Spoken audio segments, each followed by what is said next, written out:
नारायणाय परिपूर्णगुणार्णवाय विश्वोदयस्थितिलयोन्नियतिप्रदाय ज्ञानप्रदाय विबुधासुरसौख्यदुःख सत्कारणाय वितताय नमो नमस्ते। अभ्रमं भंगरहितं अजडं विमलं सदा आनंदतीर्थमतुलं भजे तापत्रयापहम्।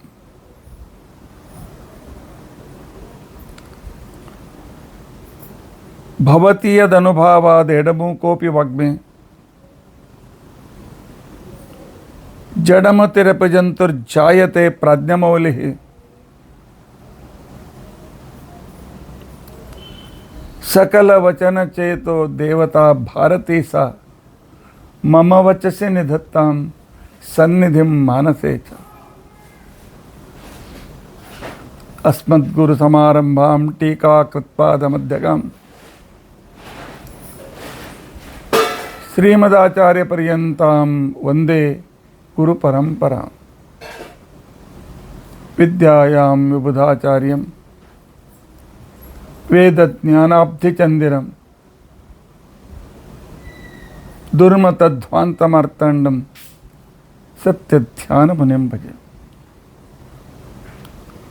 पञ्चाशद्वर्षपर्यन्तं सततं रामपूजकः श्री सत्यप्रमोदगुरुराट् भासतां नो हृदम्बर।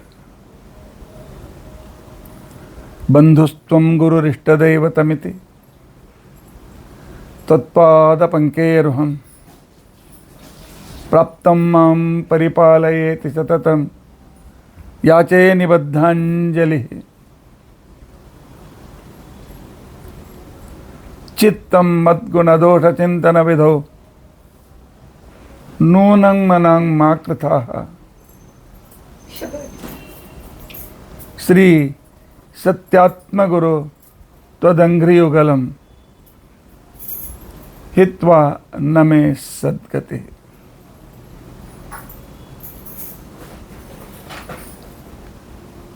यैरहं शुकवत् सम्यक् शिक्षितोऽस्मि कृपालुभिः तान् वन्दे धेनुपाचार्यान् तत्त्वज्ञानार्थसिद्धये। श्री गुरुभ्यो नमः। हरिः ओम हरिः ओम हरिः ओम। स्वस्तिस्तु अशेषसन्मङ्गलानि सन्तु। श्लोकैकश्रवणपठनमात्रेण वक्तुश्च श्रोतॄणां निखिलकलिकृतकल्मषापनोदनपटुतरे धर्माद्यखिलपुरुषार्थसाधने भूते अद्य बृहतीसहस्रविष्णुसहस्रनाम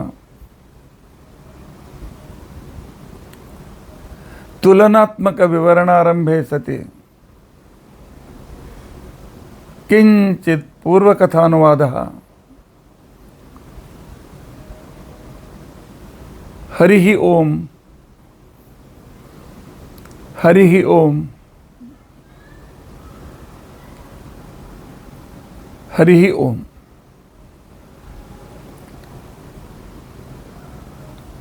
स्वस्तिस्तु।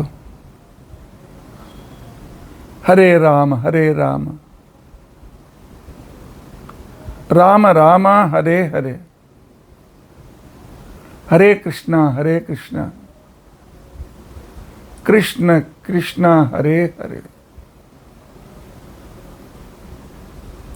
हरे राम राम राम हरे हरे, हरे कृष्णा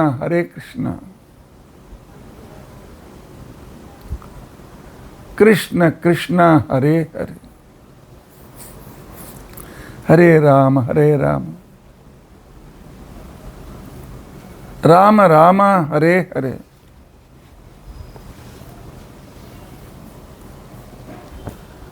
ಹರೇ ಕೃಷ್ಣ ಹರೇ ಕೃಷ್ಣ ಕೃಷ್ಣ ಕೃಷ್ಣ ಹರೇ ಹರೇ ಹರೇ ರಾಮ ರಾಮ ರಾಮ ಹರೇ ಹರೇ ಹರೇ ಕೃಷ್ಣ ಕೃಷ್ಣ ಕೃಷ್ಣ ಹರೇ ಹರೇ. ಶ್ರೀ ಗುರುಭ್ಯೋ ನಮಃ.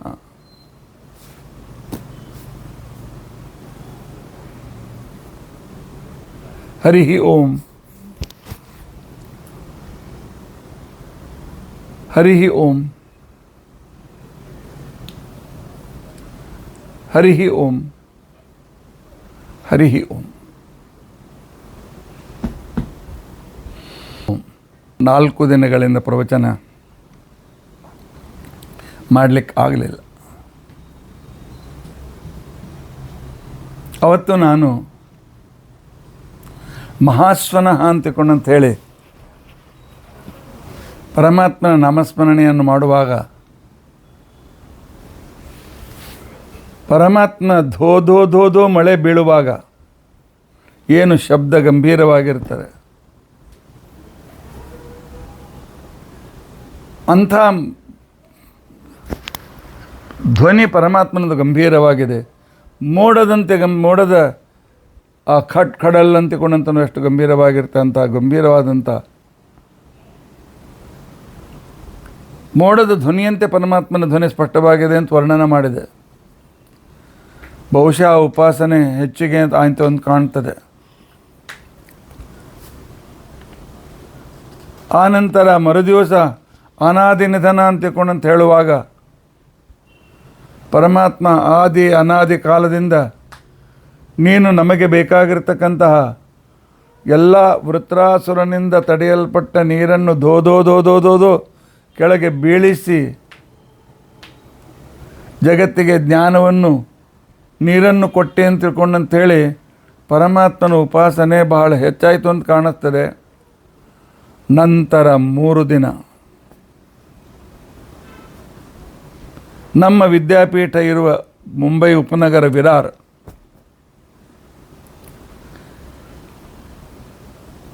ಮೂರು ದಿನ ಅಂತಿಕೊಂಡಂತಂದರೆ ಕಲ್ಪನೆ ಮಾಡಿಕೊಳ್ಳಿ. 72 ತಾಸು ಸತತ ಮಳೆಯಾಗಿದೆ.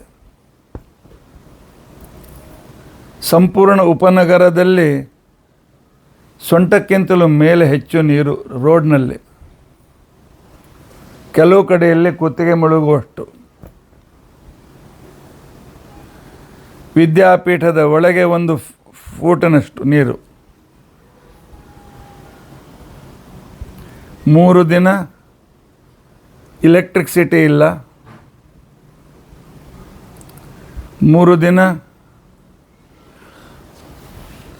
8, 10, 20 ಅಂತಸ್ತಿನವರೆಗೆ, 24, 25, 26 ಅಂತಸ್ತಿನವರೆಗೆ ಲಿಫ್ಟ್ ಇಲ್ಲ, ನೀರಿಲ್ಲ. ಆನಂತರ ಮೊಬೈಲ್ ಕನೆಕ್ಷನ್ ಇಲ್ಲ, ಯಾವುದೇ ರೀತಿಯಾಗಿರ್ತಕ್ಕಂಥ ವೋಡಾಫೋನ್ ಇಲ್ಲ, ಏರ್ಟೆಲ್ ಇಲ್ಲ, ಮತ್ತೊಂದಿಲ್ಲ, ಮುಗಿದೊಂದಿಲ್ಲ, ವೈಫೈ ಸರ್ವಥಾ ಇಲ್ಲ, ನೆಟ್ವರ್ಕ್ ಇಲ್ಲ. ಸಂಪೂರ್ಣ ಜಗತ್ತಿನಿಂದ ಹೊರಗೆ. ಅಂಗಡಿ ಇಲ್ಲ, ಹಾಲಿಲ್ಲ, ಮೊಸರಿಲ್ಲ, ಮತ್ತೊಂದಿಲ್ಲ, ಏನಿಲ್ಲ. ನಮ್ಮ ವಿದ್ಯಾಪೀಠದ ಒಳಗೂ ಕೂಡ ಪುಣ್ಯಕ್ಕೆ ಗರ್ಭದವರೆಗೂ ನೀರು ಬರಲಿಲ್ಲ. ಮೆಟ್ಟಲವರೆಗೆ, ಅದರ ಕಟ್ಟೆಯವರೆಗೆ ಸುಮಾರು 1 ಫೀಟ್ ನೀರು. 2.5 ದಿವಸ ಪೂರ್ತಿ ನೀರು ಮಠದಲ್ಲಿ ಇತ್ತು. ಪ್ರವಚನ ಮಾಡಲಿಕ್ಕೆ ಸಾಧ್ಯ ಇಲ್ಲ. ಪರಮಾತ್ಮ ಹೇಳಿದೆ, ಅನಾದಿ ನಿಧನ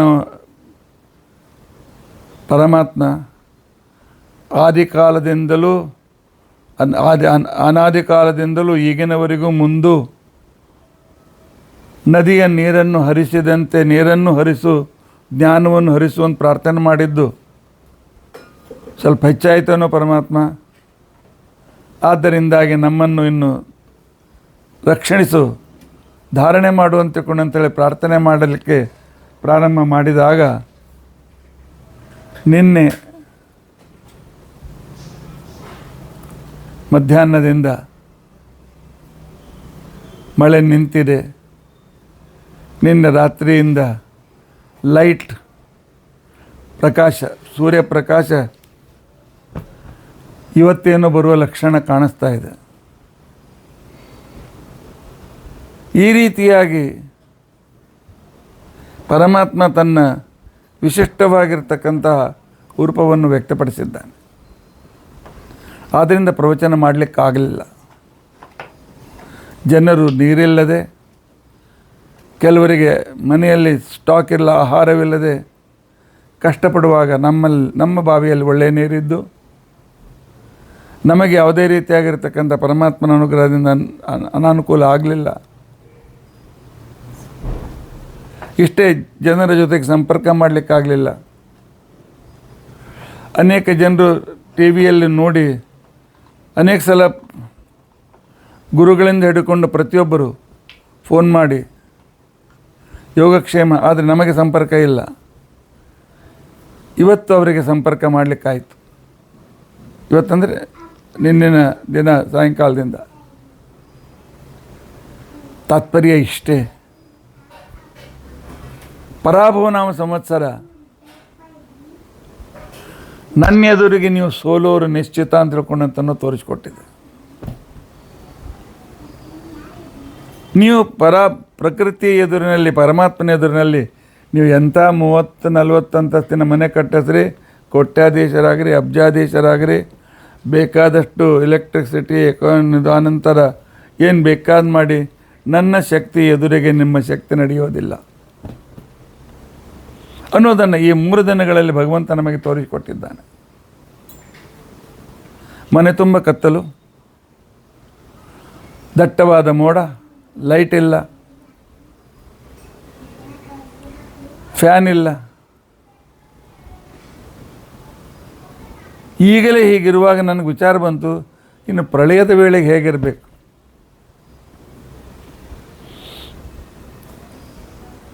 ಆಗ ಸಂಪೂರ್ಣ ಜಗತ್ತಿನಲ್ಲಿ ಎಲ್ಲ ಕಡೆ ನೀರಾದಾಗ ಪರಿಸ್ಥಿತಿ ಏನಾಗಿರಬೇಕು.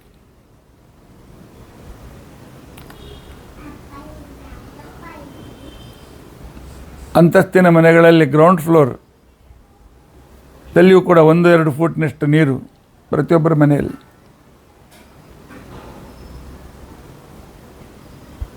ಭಗವಂತ ಬಹುಶಃ ಎಲ್ಲ ದುಷ್ಟರನ್ನು ಸ್ವಚ್ಛ ಮಾಡೋದಕ್ಕೋಸ್ಕರ ಈ ರೀತಿ ಪ್ರವಾಹ ಮಾಡ್ತಾನೆ ಅನ್ನೋ ಗೊತ್ತಿಲ್ಲ. ಆದರೆ ಇವತ್ತು ಮಾತ್ರ ನಾವು ಅತ್ಯಂತ ಆನಂದದಿಂದ ಪರಮಾತ್ಮನ ಗುಣಗಾನ ಮಾಡುವಷ್ಟು ಅನುಕೂಲತೆ ಆಗಿದೆ. ಇವತ್ತಿನ ಹೆಸರು, ಆದರೆ ನನಗೆ ಗೊತ್ತಾದದ್ದೇನು ಅಂತ ತಿಳ್ಕೊಂಡಂತಂದರೆ, ನಮ್ಮ ಶ್ರೋತೃಗಳು, ನಮ್ಮ ಆಧ್ಯಾತ್ಮಿಕ ಬಂಧುಗಳು, ನನ್ನ ಗುರುಸ್ಥಾನದಲ್ಲಿರತಕ್ಕಂಥ ಹಿರಿಯರು ನಮ್ಮ ಬಗ್ಗೆ ಎಷ್ಟು ಕಾಳಜಿ ಮಾಡ್ತಾರೆ, ನಮ್ಮ ಬಗ್ಗೆ ಎಷ್ಟು ಅಂತಃಕರಣ ತೋರಿಸ್ತಾರೆ ಅಂತನ್ನೋದು ಅನುಭವಿಸಿ ಭಾಳ ಸಂತೋಷವಾಯಿತು. ಪರಮಾತ್ಮ ಇಷ್ಟು ಜನರನ್ನು ಕಾಳಜಿ ಮಾಡೋದಕ್ಕೋಸ್ಕರ ಇಟ್ಟಾಗ ಚಿಂತ್ಯಾಕ ಮಾಡ್ತೀಯೋ ಚಿನ್ಮಯನಿದ್ದಾನೆ ಅಂತ ಅನ್ನೋ ಅನುಭವ ಬಂದಿದೆ. ಭಗವಂತ ಇದೇ ರೀತಿಯಾಗಿರ್ತಕ್ಕಂಥ ಅನುಗ್ರಹ ಇನ್ನೂ ಮೇಲೆಯೂ ಮಾಡ್ತಾ ಇರಲಿ ಅಂತ ತಿಳ್ಕೊಂಡಂತೇಳಿ ಅನ್ನುವ ಪ್ರಾರ್ಥನೆಯೊಂದಿಗೆ ಇವತ್ತಿನ ಪ್ರವಚನ ಪ್ರಾರಂಭ ಮಾಡ್ತೇನೆ. ಇವತ್ತಿನ 44ನೇ ಪರಮಾತ್ಮನ ವಿಷ್ಣು ಸಹಸ್ರನಾಮದ ಹೆಸರು ಧಾತ. ಧಾತ್ರೇ ನಮಃ.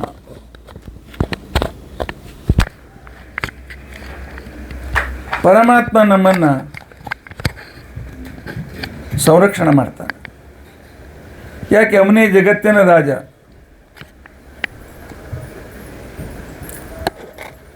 ಅನ್ನೋದನ್ನು ತಿಳಿಸುವುದಕ್ಕೋಸ್ಕರ ಧಾತಾ ಶಬ್ದ ಬಂದಿದೆ. ಅಂದರೆ ಪರಮಾತ್ಮ ಪ್ರಕೃತಿಯನ್ನು ರಕ್ಷಿಸುವುದಕ್ಕೋಸ್ಕರ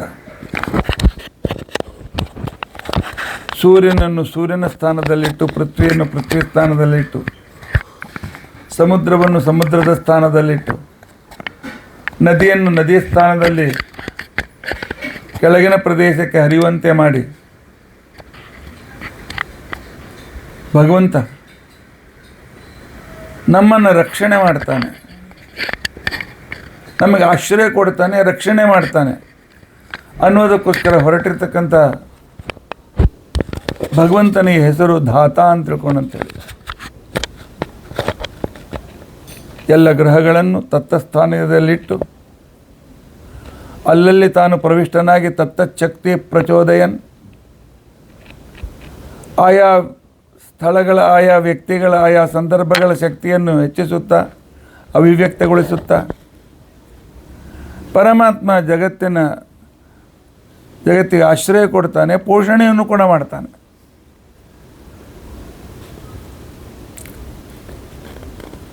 ರಾಜ ಭವೋ ಜಗತಶ್ಚರ್ಷಣೀನಾಂ ಪತಿಂ ಓ ಅಘ್ನಾನಾಂ ಸಾಕಂ ಸೂರ್ಯಂ ಜನಯತ್ ದ್ಯಾಮುಷಾಸಂ ಧೇನೂನಾಂ ಇಷುಧ್ಯಸಿ ಓಂ. ಇಲ್ಲಿವರೆಗೆ ಪರಮಾತ್ಮ ಮೊದಲಿನ 6 ಹೆಸರುಗಳಿಂದ ನಮ್ಮ ಮೇಲೆ ಪರಮಾನುಗ್ರಹ ಮಾಡಿದ್ದಾನೆ. ಆ 6 ಹೆಸರು ಸ್ವಯಂಭೂ. ಸ್ವಯಂಭೂ ರೂಪದಿಂದ ಪರಮಾತ್ಮ ನಮಗೆ ತೋರಿಸಿದ ಜಗತ್ತಿನ ಸೃಷ್ಟಿಯಾದರೆ ಏನಾಯಿತು, ಸಜ್ಜನರಿಗೆ ಪೀಡೆ ಕೊಡ್ತಕ್ಕಂತಹ ಅನೇಕ ಆಸುರಿ ಶಕ್ತಿ ಜಗತ್ತಿನಲ್ಲಿ ಕೆಲಸ ಮಾಡ್ತಾ ಇದೆ. ಸೂರ್ಯನ ಪ್ರಕಾಶ ನಮಗೆ ಬಾರದಂತೆ ತಡೆಯುವ ದೊಡ್ಡ ದೊಡ್ಡ ಮೋಡಗಳಿವೆ. ಅವುಗಳನ್ನು ಶಾಸ್ತ್ರದಲ್ಲಿ ವೃತ್ರಾಸುರ ಅಥವಾ ಮಂದೇಹ ಅಸುರರು ಅಂತಿಕೊಂಡಂತ ಹೇಳಿ ಕರೀತಾರೆ. ಅವು ನಮಗೆ ಸೂರ್ಯನ ಪ್ರಕಾಶ ಬಾರದಂತೆ ತಡೆಯುತ್ತವೆ. ಆದರೆ ಪರಮಾತ್ಮ ಆ ಮೋಡಗಳಲ್ಲಿ ಇಂದ್ರರೂಪನಾಗಿ ಪ್ರವೇಶಿಸಿ ತನ್ನ ವಜ್ರಾಯುಧದಿಂದ ಆ ಮೋಡಗಳನ್ನು ತುಂಡು ತುಂಡು ತುಂಡು ಮಾಡಿ ಪರಮಾತ್ಮ ನಮ್ಮ ಮೇಲೆ ಉಪಕಾರ ಮಾಡ್ತಾನೆ. ಅವನನ್ನು ತಡೆಯುವವರು ಯಾರೂ ಇಲ್ಲ. ಯಾಕೆ? ಅವನಕ್ಕಿಂತ ಶ್ರೇಷ್ಠರು ಯಾರೂ ಇಲ್ಲ. ಅವನು ಸ್ವಯಂಭೂ, ಅವನಿಗೆ ಅಪ್ಪ ಅಮ್ಮ ಇಲ್ಲ ಅನ್ನೋದನ್ನು ಮಹಿಮೆಯನ್ನು ಅಲ್ಲಿ ವ್ಯಕ್ತಪಡಿಸಿದರೆ, ಶಂಭು ರೂಪದಿಂದ ಪರಮಾತ್ಮ ಸೃಷ್ಟಿಯ ಆದಿಯಲ್ಲಿ ಪರ್ವತದಂತೆ ಇರುವ ಅನೇಕ ಆಕಾಶಕಾಯಗಳನ್ನು ತಾನು ಕತ್ತರಿಸಿ ಅವುಗಳು ನೆಲದ ಮೇಲೆ ಸ್ಥಿರವಾಗಿ ಕೂಡುವಂತೆ ಮಾಡಿದ್ದಾನೆ ಶಂಭು ರೂಪದಿಂದ. ಆದಿತ್ಯ ರೂಪದಿಂದ ಆ ಪರ್ವತಗಳು ಮತ್ತೆ ಪುನಃ ಹಾರದಂತೆ ಅವುಗಳ ಮೇಲೆ ಪ್ರೆಷರ್ ತಂದು ಅವುಗಳು ಮತ್ತೆ ಪುನಃ ಜಗತ್ತಿಗೆ ವಿನಾಶಕಾರಿಯಾಗದಂತೆ, ಅಂದರೆ ಪೃಥ್ವಿಯ ಮೇಲೆ ಇರುವ ಜೀವಜಂತುಗಳಿಗೆ ಯಾವುದೇ ಪ್ರಾಕೃತಿಕವಾಗಿರತಕ್ಕಂಥ ಶಕ್ತಿಗಳು, ಆಕಾಶ ಕಾಯಗಳು ಅವರನ್ನು ಪೀಡಿಸದಿರಲಿ ಅಂತ ತಿಳ್ಕೊಂಡಂತೇಳಿ ಸತತವಾಗಿ ನಮ್ಮನ್ನು ಸಂರಕ್ಷಣೆ ಮಾಡುವ ಆ ಭಗವಂತನಿಗೆ ಆದಿತ್ಯ ಅಂತ ತಿಳ್ಕೊಂಡಂತೇಳಿ ಕರೀತಾರೆ. ಪುಷ್ಕರ ರೂಪದಿಂದ ಪರಮಾತ್ಮ ಏನು ಮಾಡ್ತಾನೆ ಅಂತ ತಿಳ್ಕೊಂಡಂತಂದರೆ, ಈ ಮಾಡುವ ಪರಮಾತ್ಮನ ಎಲ್ಲ ಮಹಿಮೆಗಳು ಸತ್ಯ ಅಂತ ಅನ್ನೋದನ್ನು ತೋರಿಸಿಕೊಟ್ಟಿದ್ದಾರೆ. ಆ ನಂತರವೂ ಕೂಡ ಮುಗಿಲಿಲ್ಲ. ಹರಿಯುವ ನದಿಗಳಿಗೆ, ನದಿ ಮೂಲಗಳಿಗೆ, ಪರ್ವತಗಳ ಶಿಖರಗಳು ಅಡ್ಡ ಬಂದಾಗ ಪರಮಾತ್ಮ ಮಹಾಶ್ವನ ರೂಪದಿಂದ ಆ ಎಲ್ಲ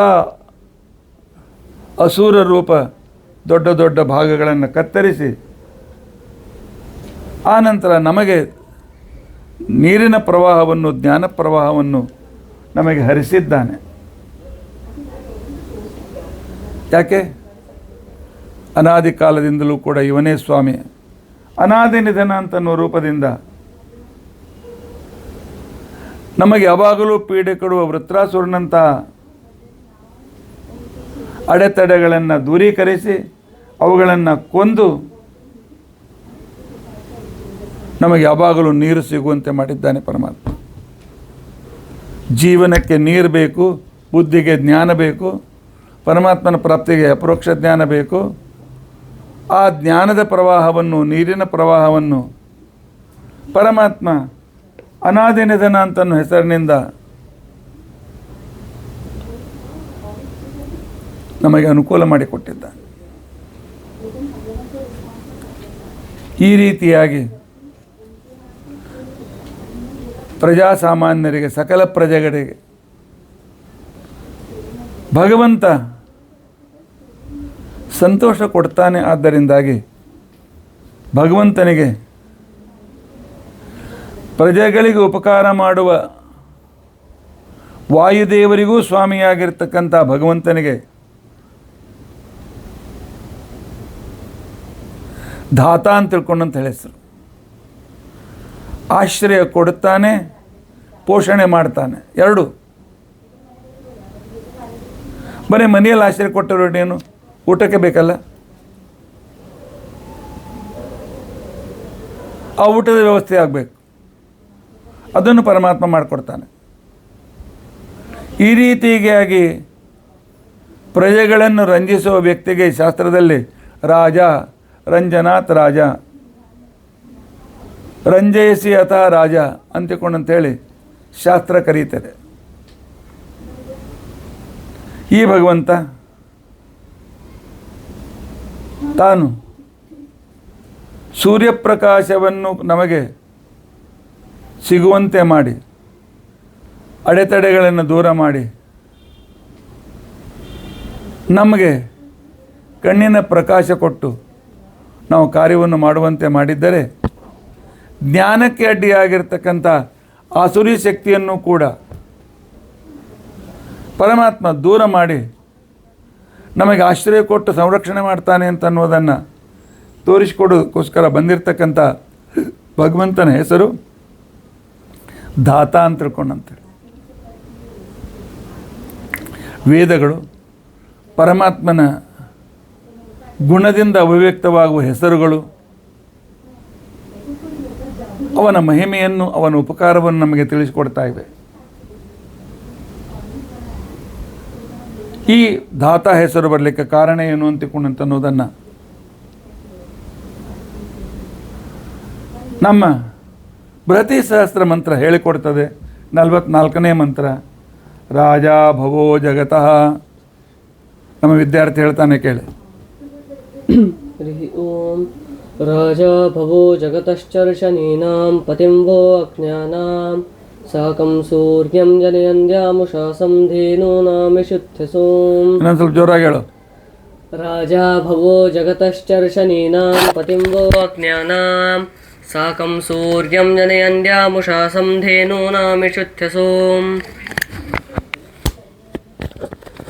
ಈ ರೀತಿಯಾಗಿ ಅನೇಕ ಸ್ವಯಂಭೂ, ಶಂಭು, ಆದಿತ್ಯ, ಪುಷ್ಕರ, ಮಹಾಸ್ವನ, ಅನಾದಿ ನಿಧನ ರೂಪದಿಂದ ಅನೇಕ ಉಪಕಾರವನ್ನು ಮಾಡಿ ಈ ಪ್ರಜೆಗಳಿಗೆ ಆನಂದವನ್ನು ಕೊಟ್ಟಿದ್ದರಿಂದಾಗಿ ಭಗವಂತ ನಿನಗೆ ಪತಿಮ್ಮೋ ಅಘ್ನಾನಾಂ, ವಾಯುದೇವರ ಸ್ವಾಮಿಯಾದ ವೇದಗಳ ನದಿಗಳ ಪ್ರವಾಹಗಳ ಜ್ಞಾನದ ರಾಜನಾಗಿರ್ತಕ್ಕಂಥ ವಾಯುದೇವರಿಗೂ ರಾಜನಾಗಿರ್ತಕ್ಕಂಥ ಪರಮಾತ್ಮ, ನೀನು ರಾಜ ಅಭವಃ,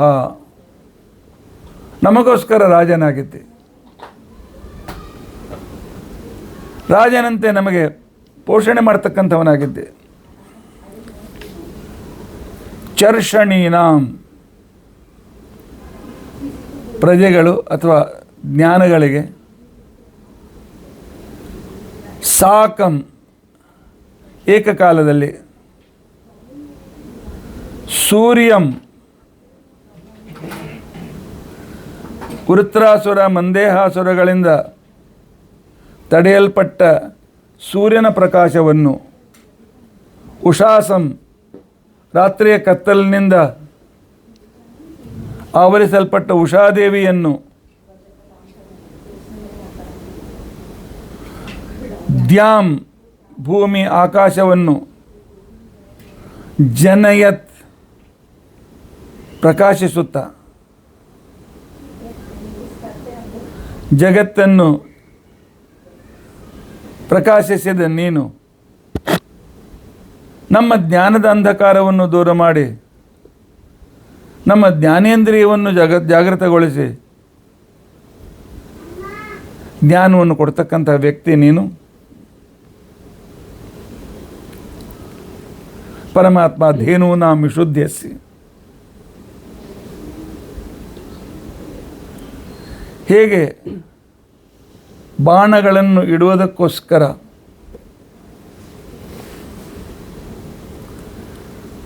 ಆ ಬತ್ತಳಿಕೆ ಆಶ್ರಯಸ್ಥಾನವಾಗಿದೆಯೋ ಅದೇ ರೀತಿಯಾಗಿ ಸಕಲ ವೇದಗಳಿಗೆ ಸಕಲ ಭಕ್ತರಿಗೆ ನೀನು ಆಶ್ರಯಸ್ಥಾನನಾಗಿದ್ದೆ ಪರಮಾತ್ಮ. ಆಶ್ರಯನಾಗಿದ್ದು ಅಷ್ಟೇ ಅಲ್ಲ,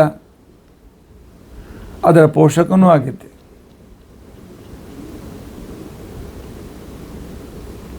ಆದ್ದರಿಂದಾಗಿ ನಿನಗೆ ಧಾತ ಧಾತ ಧಾರಣ ಪೋಷಣಕರ್ತ ಧಾತ ಅಂತ ಅರ್ಥ. ಕಲ್ಪನೆ ಮಾಡಿಕೊಳ್ಳಿ, ಸೂರ್ಯ ಆಕಾಶದಿಂದ ಕಡಿದು ಕೆಳಗೆ ಬಿದ್ದರೆ ನಮ್ಮ ಗತಿ ಏನಾಗಬೇಕು? ಚಂದ್ರ ತನ್ನ ಕ್ರಾಂತವೃತ್ತವನ್ನು ಬೆಳೆಸಿ ಕೆಳಗೆ ಬಿದ್ದರೆ, ಭೂಮಿಯಿಂದ ಆಕರ್ಷಿತನಾಗಿ ಗ್ರಾವಿಟೇಷನ್ ಫೋರ್ಸ್ಗೆ ಕೆಳಗೆ ಬಿದ್ದರೆ, ನಕ್ಷತ್ರಗಳು ಕೆಳಗೆ ಬಿದ್ದರೆ, ಪರ್ವತಗಳು ಕಡಿದು ನಮ್ಮ ಮೇಲೆ ಬಿದ್ದರೆ, ದೊಡ್ಡ ದೊಡ್ಡ ಸ್ಲ್ಯಾಬಿನಂತೆ ಇರತಕ್ಕಂಥ ಆ ದಪ್ಪವಾದ ಪರ್ವತಗಳಲ್ಲೂ ನಮ್ಮ ಮೇಲೆ ಕಡಿದು ಬಿದ್ದರೆ ನಮ್ಮ ಗತಿ ಏನು? ಗತಿಯೇನಿಲ್ಲ, ಕೃಷ್ಣಾರ್ಪಣ ಅಷ್ಟೇ. ಆದರೆ ಪರಮಾತ್ಮ ಹಾಗೆ ಮಾಡೋದಿಲ್ಲ. ಅವೆಲ್ಲವನ್ನು ಎಲ್ಲಿಡಬೇಕು ಅಲ್ಲೇ ಇಡ್ತಾನೆ. ಇದು ಬ್ರಹ್ಮಾಂಡದಲ್ಲಾದರೆ ಈ ಪಿಂಡಾಂಡದಲ್ಲಿ ಒಂದು ವೇಳೆ ಬ್ರೇನನ್ನು ಪರಮಾತ್ಮ ನಮ್ಮ ಕೈಯಲ್ಲಿಟ್ಟಿದ್ದಾರೆ,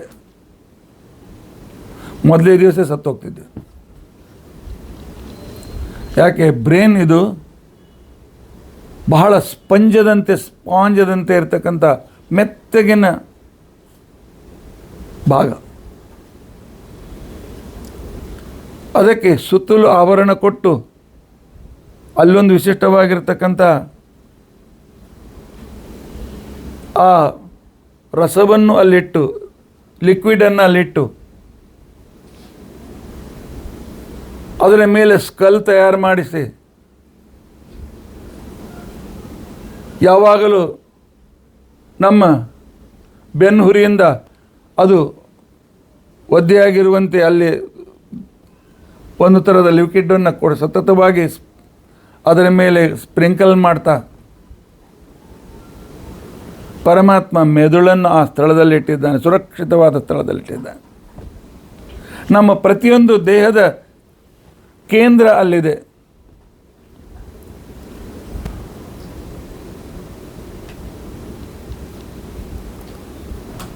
ಅಂಥ ಅಬ್ಜಾವಧಿ ಸೂಕ್ಷ್ಮವಾಗಿರ್ತಕ್ಕಂಥ ಭಾಗಗಳು ಅಲ್ಲಿವೆ.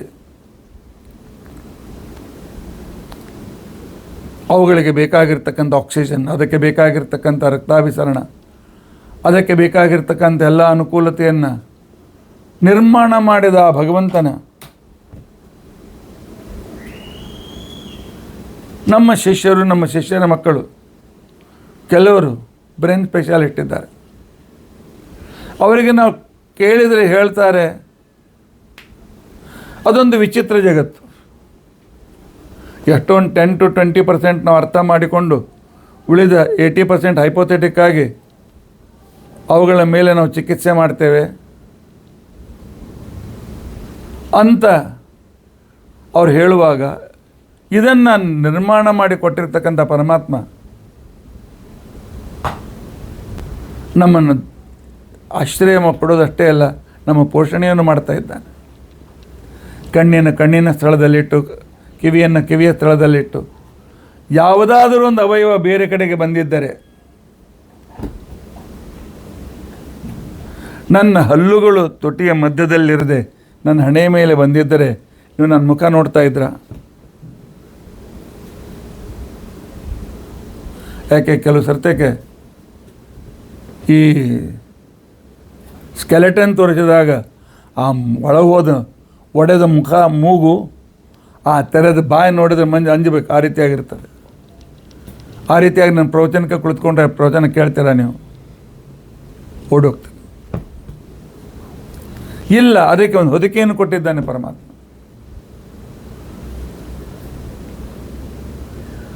ಆದ್ದರಿಂದಾಗಿ ಭಗವಂತನಿಗೆ ಧಾತ, ಆಶ್ರಯ ಕೊಡುವವನು, ಅಂದರೆ ನಮ್ಮನ್ನು ಗಟ್ಟಿಯಾಗಿ ಹಿಡಿದುಕೊಂಡಿಟ್ಟುಕೊಳ್ಳುವನು, ಅದರ ಪೋಷಣೆಯನ್ನು ಮಾಡುವವನು ಪರಮಾತ್ಮನಾಗಿದ್ದಾನೆ. ಆಕಾಶಕಾಯಗಳನ್ನು ಆಕಾಶದಲ್ಲಿ ಅಲ್ಲಲ್ಲೇ ಸ್ಥಿರವಾಗಿಟ್ಟು, ನಮ್ಮ ಶರೀರದ ಅವಯವಗಳನ್ನು ಅಲ್ಲಲ್ಲಿ ಸ್ಥಿರವಾಗಿರಿಸಿ, ಅವುಗಳಿಗೆ ಪ್ರತಿ ಕ್ಷಣದಲ್ಲಿಯೂ ಕೂಡ ವಾಯುದೇವರ ಮುಖಾಂತರ ಆಕ್ಸಿಜನ್ ಕೊಡಿಸ್ತಾ ಸಂರಕ್ಷಣೆ ಮಾಡ್ತಾ,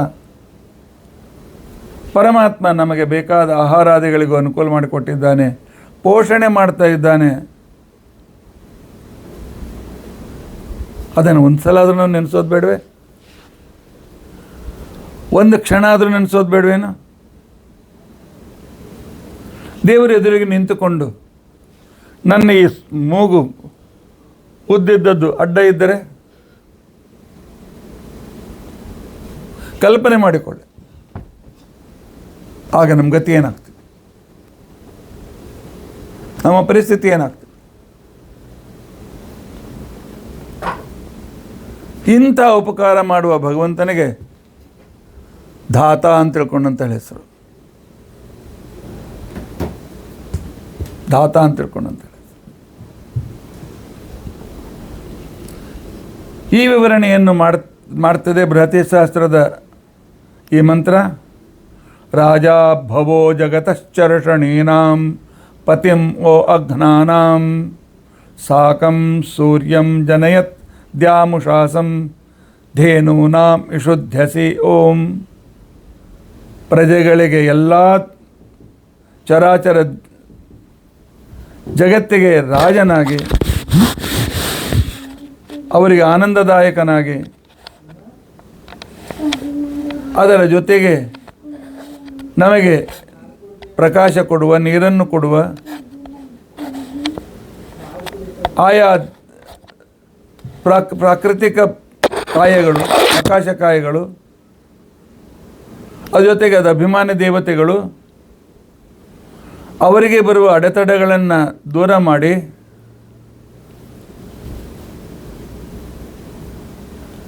ಸಾಕಂ ಸೂರ್ಯಂ ದ್ಯಾಂ ಜನಯತ್ ದ್ಯಾಂ ಉಷಾಸಂ.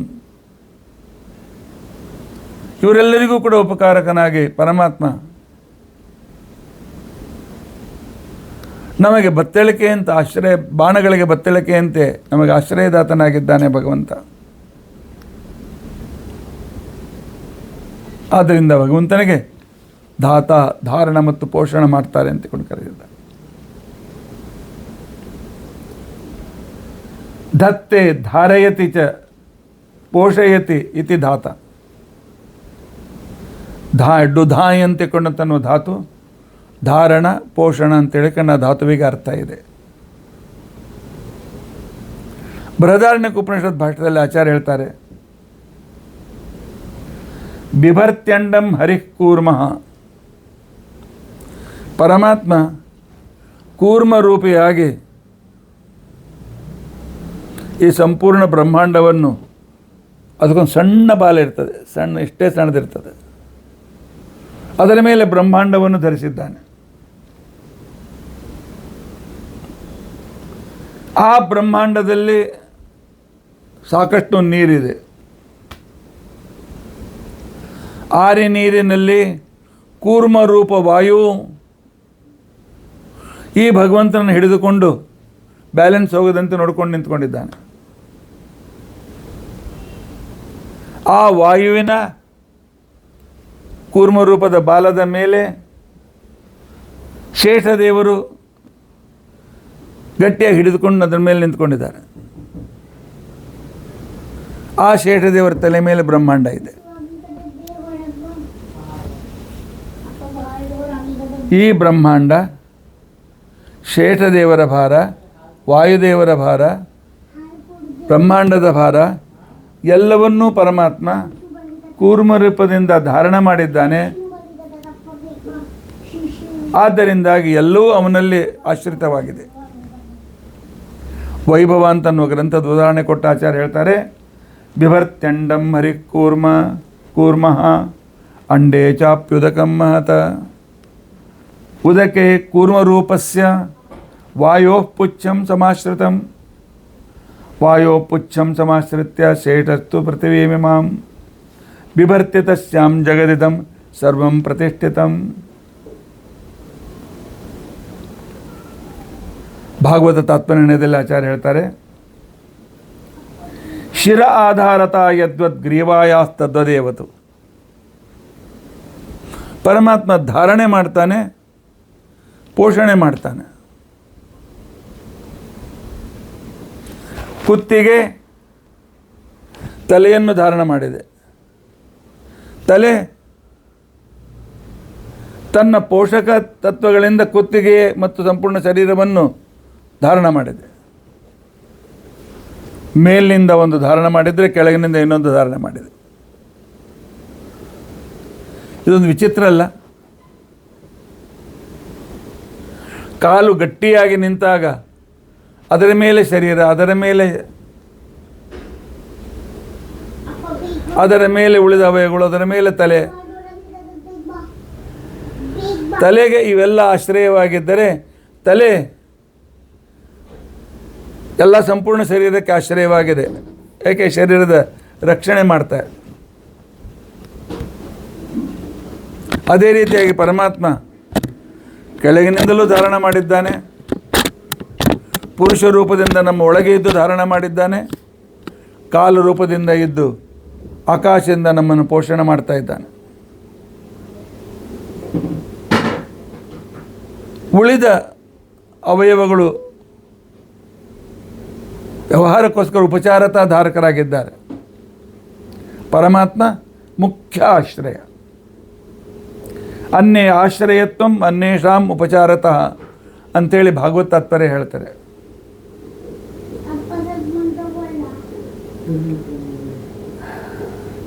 ಗೀತಾ ಭಾಷ್ಯದಲ್ಲಿ ಆಚಾರ್ಯರು ಧಾತ ವಿಧಾತ ಪರಮೋ ಸಂದ್ರಕ ಅಂತಿಕೊಂಡಂತನ್ನೋ ಶ್ರುತಿಯನ್ನು ಉದಾಹರಣೆ ಮಾಡ್ತಾರೆ.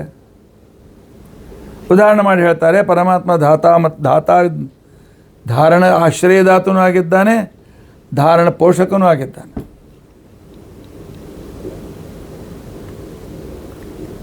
ಅಷ್ಟೇ ಅಲ್ಲ, ಈ ಜಗತ್ತನ್ನು ಅನೇಕ ಸಲ ಅನಂತ ಸಲ ಇದೇ ರೀತಿಯಾಗಿ ಪರಮಾತ್ಮ ಸೃಷ್ಟಿ ಮಾಡ್ತಾನೆ. ದಿನಾಲು ನಾವು ಪಾಪುರುಷ ವಿಸರ್ಜನೆ ಮಾಡುವಾಗ ಅಗಮನಟ್ ಸೂಕ್ತ ಹೇಳ್ತೇವೆ, ಧಾತ ಯಥಾ ಪೂರ್ವಮ ಕಲ್ಪಯತ ದಿವಂಚ ಪೃಥ್ವೀಂಚ ಅಂತರಿಕ್ಷಮಥೋ ಸ್ವಾಹ ಅಂಥೇಳಿ ಅಗಮನಟ್ ಸೂಕ್ತ ಹೇಳ್ತಾರೆ. ಅದಕ್ಕೋಸ್ಕರ ಆಚಾರ್ಯ ಸದಾಚಾರ ಸ್ಮೃತಿಯಲ್ಲಿ ಹೇಳ್ತಾರೆ, 3 ಸಲ ಅಗಮರಕ್ಷಣ ಸ್ತೋತ್ರ ಹೇಳಿ ಅಂತಿಕೊಂಡಂತೇಳಿ. ಧಾತಾ ಯಥಾ ಪೂರ್ವಮ ಕಲ್ಪಯತ, ಧಾತಾ ಯಥಾ ಪೂರ್ವಮ ಕಲ್ಪಯತ, ಧಾತಾ ಯಥಾ ಪೂರ್ವಮ ಕಲ್ಪಯತ. ಯಾಕೆ ಅಂತಿಕೊಂಡಂತಂದರೆ ಅವನೇ ಜಗತ್ತಿನ ಸ್ರಷ್ಟ, ಜಗತ್ ಪೋಷಕತ್ವ ಅವನೇ.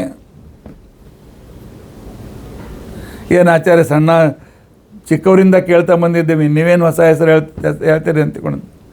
ಚಿಕ್ಕವರಿಂದ ಕೇಳ್ತಾ ಬಂದಿದ್ದೀರಾ, ಅನುಭವಿಸಿದ್ದೀರಾ, ನೆನೆಸಿದ್ದೀರಾ, ಸ್ಮರಣ ಮಾಡ್ತೇವೆ ನಾವು ಹೇಳಿ. ಗೊತ್ತಿದೆ ಪರಮಾತ್ಮ ಸ್ವತಂತ್ರ ಅಂತಿಕೊಂಡಂತೇಳಿ ಆ ಸ್ವತಂತ್ರತೆಯನ್ನು ಜೀವನದ ಸಂದರ್ಭದಲ್ಲಿ ಅನುಭವಿಸ್ತೇವೆ ನಾವು? ಇಲ್ಲಲ್ಲ. ಅದಕ್ಕೋಸ್ಕರ ಅದನ್ನು ಅನುಭವಿಸಬೇಕು ಅಂತಕೊಂಡು ಪರಮಾತ್ಮ ಹೇಳ್ತಾ ಇದ್ದಾನೆ.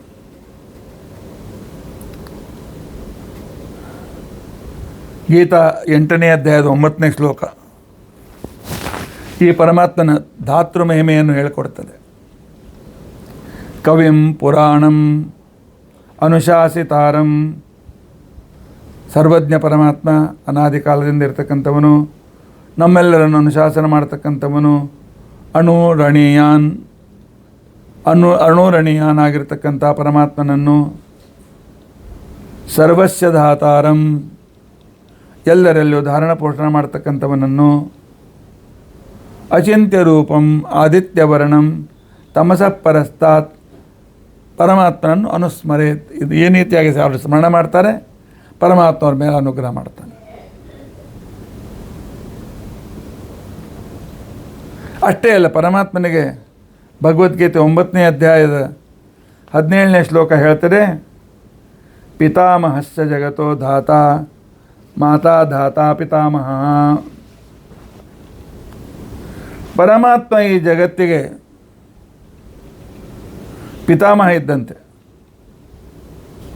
ಏಕೆ, ನಮ್ಮ ಅಪ್ಪನನ್ನು ಕೊಟ್ಟು ನಮ್ಮನ್ನು ಹುಟ್ಟಿಸಿದವನು ಅವನೇ, ನಮ್ಮ ಅಪ್ಪ ಅಮ್ಮನಿಂದ ನಮ್ಮನ್ನು ಸಂರಕ್ಷಣೆ ಮಾಡಿಸಿದವನು ಅವನೇ. ಯಾಕೆ ಅಜ್ಜ ಇಲ್ಲದೆ ಇದ್ದರೆ ನಮ್ಮ ಅಪ್ಪ ಅಮ್ಮ ಇರಲ್ಲ, ಆ ರೀತಿಯಾಗಿ.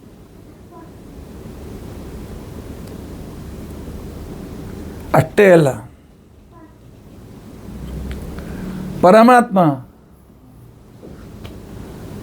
ನಮ್ಮ ಕರ್ಮದ ಫಲವನ್ನು ತಾನು ಸ್ವೀಕರಿಸಿ ಆನಂತರ ನಮಗೆ ಕೊಡ್ತಾನೆ. ಸಂಸ್ಕೃತದಲ್ಲಿ ಧಯತಿ ಅಂದರೆ ಪಿಬತಿ ಅಂತೂ ಅರ್ಥ ಇದೆ. ಧ್ಯೇಯ ಧಾತುವಿಗೆ ಧಾರಣ ಪೋಷಣ ಅಂತ ಹೆಸರಿದ್ದಂತೆ, ಡುಧಾನಿ ಧಾರಣ ಪೋಷಣೆಯೋದ್ದಂತೆ ಧ್ಯೇಯ ಧಯತಿ ಪಿಬತಿ ಅಂತೂ ಅರ್ಥ ಇದೆ. ಧೇಟ್ ಪಾನೆ ಅಂತ ತಿಳ್ಕೊಂಡಂತೇಳಿ ಅನ್ನೋ ಧಾತು. ಪರಮಾತ್ಮ ನಮ್ಮ ಕರ್ಮದಿಂದ ಬರುವ ಶುಭರಸವನ್ನು ಮಾತ್ರ ಸ್ವೀಕಾರ ಮಾಡ್ತಾನೆ. ನಾವು ಮಾಡಿದ ಸತ್ಕಾರ್ಯದ ಫಲವನ್ನು ಮಾತ್ರ ಸ್ವೀಕಾರ ಮಾಡ್ತಾನೆ. ನಾವು ಮಾಡೋ ಕೆಟ್ಟ ಕೆಲಸದ ಫಲ ಕಲಿಸಿ ಸ್ವೀಕಾರ ಮಾಡಿ ನಮಗೆ ದುಃಖ ಕೊಡ್ತಾನೆ. ಪರಮಾತ್ಮ ಶುಭ ಕರ್ಮಗಳ ಫಲವನ್ನು ಸ್ವೀಕರಿಸಿ ನಮಗೆ ಆನಂದವನ್ನು ಕೊಡ್ತಾನೆ ಪರಮಾತ್ಮ. ಆದ್ದರಿಂದ ಬ್ರಹ್ಮಸೂತ್ರ ಭಾಷ್ಯದಲ್ಲಿ ಶುಭಂ ಪಿಬತ್ಯಸೋ ನಿತ್ಯಂ ನಾಶುಭಂ ಸಹರಿಪ್ಪಿವೇತ್ ಅಂತನ್ನುವ ವಿವರಣೆಯನ್ನು ಆಚಾರ್ಯರು ಪದ್ಮಪುರಾಣದ ಉದಾಹರಣೆಯನ್ನು ಕೊಟ್ಟು ನಮಗೆ ತಿಳಿಸಿದ್ದಾರೆ. ಆದ್ದರಿಂದಾಗಿ ಭಗವಂತನನ್ನು ದಿನಕ್ಕೆ ಎಷ್ಟು ಸಲ ಸ್ಮರಿಸಿದ್ರು ಕಡಿಮೆ. ಪರಮಾತ್ಮ ಆಶ್ರಯ ಕೊಟ್ಟಿದ್ದೆ ಈ ಶರೀರದಲ್ಲಿ, ಈ ಜೀವನಿಗೆ ಆಶ್ರಯ ಕೊಟ್ಟಿದ್ದಿ. ಅಷ್ಟೇ ಅಲ್ಲ, ಈ ಜೀವನಿಗೆ ಬೇಕಾಗಿರ್ತಕ್ಕಂಥ ಎಲ್ಲ ಅನುಕೂಲತೆಯನ್ನು ಮಾಡಿಕೊಟ್ಟು ಪೋಷಣೆಯನ್ನು ಕೂಡ ಮಾಡ್ತಾ ಇದ್ದೀರಿ. ಆದ್ದರಿಂದ ಭಗವಂತ ನಿನಗೆ ಧಾತಾ ಅಂತ ತಿಳ್ಕೊಂಡಂತೇಳಿ ಹೆಸರು. ಇವನನ್ನು ವಿವರಿಸುವ ಬೃಹತಿ ಸಹಸ್ರದ ಮಂತ್ರ ರಾಜಾ ಭವೋ ಜಗತಶ್ಚರ್ಷಣೀನಾಂ ಪತಿಂ ಓ ಅಘ್ನಾನಾಂ ಸಾಕಂ ಸೂರ್ಯಂ ಜನಯತ್ಯಾಮುಷಾಸಂ ಧೇನೂನಾಂ ಇಷುಧ್ಯಸಿ. ಆ ಪರಮಾತ್ಮ ಈ ಪೋಷಣೆಯನ್ನು ನಾವು ಸ್ಮರಿಸಲೇಬೇಕು. ಈ 3 ದಿನ ಅಂತೂ ನಾವು ತಪ್ಪದೇ ತರಿಸಿದ್ದೆ. ಲೈಟ್ ಇಲ್ಲ, ಫ್ಯಾನ್ ಇಲ್ಲ, ಹೊರಗೆ ಹೋಗುವಂತಿಲ್ಲ, ದಟ್ಟವಾದ ಮೋಡು, ಕತ್ತಲೆ, ಬೆಳಕಿಲ್ಲ. ಮನೆಯಲ್ಲಿರ್ತಕ್ಕಂತಹ ಮೊಬೈಲ್ಗಳ ಚಾರ್ಜಿಂಗ್ ಮುಗಿದು ಹೋಗಿದೆ. ಮುಂಬೈಲಿ ಯಾವಾಗಲೂ ಲೈಟ್ ಇರುತ್ತೆ ಅಂದರೆ ಟಾರ್ಚ್ ಇಟ್ಕೊಳ್ಳೋದಿಲ್ಲ ನಾವು. ಇಂತಹ ಪರಿಸ್ಥಿತಿಯಲ್ಲೂ ನಮ್ಮನ್ನು ಸಂರಕ್ಷಿಸಿದ ಪರಮಾತ್ಮನ ಕೃತಜ್ಞತೆಯನ್ನು ಹೇಳೋದು ಬೇಡವೇ? ಈ 3 ದಿನ ಸತತವಾಗಿ ನಾವು ಧಾತಾ ಅಂತ ತಿಳ್ಕೊಂಡಂತನೂ ಧಾರಣ ಪೋಷಣಕರ್ತ ಅಂತ ಪರಮಾತ್ಮನ ಸ್ಮರಣೆ ಮಾಡಿದ್ದೇವೆ. ಪರಮಾತ್ಮ ಅನುಕೂಲ ಮಾಡಿಕೊಟ್ಟಿದ್ದ. ಉಳಿದ ವಿಚಾರ ನಾಳಿನ ದಿವಸ ನಾವು ತಿಳಿದುಕೊಳ್ಳಿ ಪ್ರಯತ್ನಿಸೋಣ. ಇತಿ ಅದ್ಯ ಕಥಾ ಪ್ರಸಕ್ತಿ. ಹರೇ ರಾಮ ರಾಮ ರಾಮ ಹರೇ ಹರೇ, ಹರೇ ಕೃಷ್ಣ ಕೃಷ್ಣ ಕೃಷ್ಣ ಹರೇ ಹರೇ. ಉಗ್ರಂ ವೀರಂ ಮಹಾವಿಷ್ಣುಂ ಜ್ವಲಂತಂ ಸರ್ವತೋಮುಖಂ ನೃಸಿಂಹಂ ಭೀಷಣಂ ಭದ್ರಂ ಮೃತ್ಯುಂ ನಮಾಮ್ಯಹಂ. ಅಕ್ಷಯಂ ಕರ್ಮ ಯಸ್ಮಿನ್ ಪರೇ ಸ್ವರ್ಪಿತಂ ಪ್ರಕ್ಷಯಂ ಯಾಂತಿ ದುಃಖಾನಿ ಅನ್ನಾಮತಃ. ಅಕ್ಷರೋ ಯೋಜನ ಸರ್ವದೇವಾಮೃತಃ ಕುಕ್ಷಿಗಮ್ಯಸ್ಯ ವಿಶ್ವಂ ಸದಾಜಾಧಿಕಂ. ಪ್ರೀಣಯಾಮೋ ವಾಸುದೇವಂ ದೇವತಾಮಂಡಲ ಕಂಡಮಂಡನ. ಶ್ರೀಕೃಷ್ಣಾರ್ಪಣಮಸ್ತು. ಶ್ರೀಕೃಷ್ಣ ಅರ್ಪಣ.